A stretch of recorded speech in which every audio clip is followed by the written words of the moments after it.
Hola, sóc la Joana Sánchez. Jo sóc la Carla Collado. Jo, la Laura Valverde.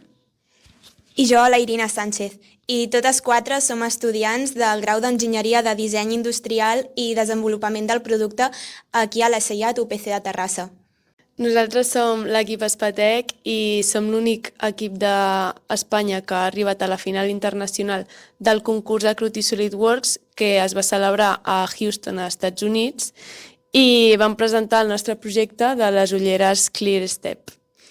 I en què consisteixen les nostres ulleres? Doncs són un concepte pendent de prototipar que neixen d'una conversa amb el doctor Saúl Martínez de l'Hospital Clínic i bàsicament són unes ulleres intel·ligents que busquen estar a l'abast de tothom per tal de tractar símptomes motors i no motors del Parkinson.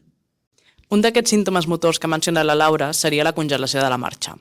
Les ulleres pretenen millorar la vida dels pacients i permetre que aquests puguin sortir al carrer i quan es troben amb aquest símptoma poder superar-lo. I com fan això? Doncs les ulleres ClearStep tenen un conjunt de sensors que treballen amb una intel·ligència artificial i amb un sistema de miralls poden projectar una línia horitzontal a la lent i mitjançant uns altaveus de conducció òssea poden crear un sistema d'alerta simulat molt senzill per fer que el pacient pugui sortir d'aquest freeze gate. I quin seria el punt diferenciador de les nostres ulleres? Doncs el tractament dels símptomes no motors. És a dir, a partir de la IA, les nostres ulleres podrien crear un perfil que s'adaptés a l'usuari per poder tractar símptomes menys coneguts i menys tractats com, per exemple, l'apatia, la desorientació i sensació d'aïllament social. La muntura de les ulleres es fabricaria amb impressió 3D per permetre la personalització tant ergonòmica com estètica de les nostres ulleres, aportant també un punt de sostenibilitat a la nostra proposta.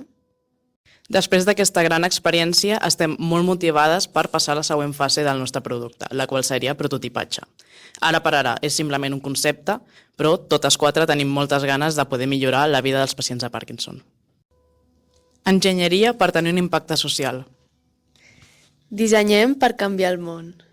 Talent femení com a motor de canvi. Tota bona història comença amb una bona pregunta.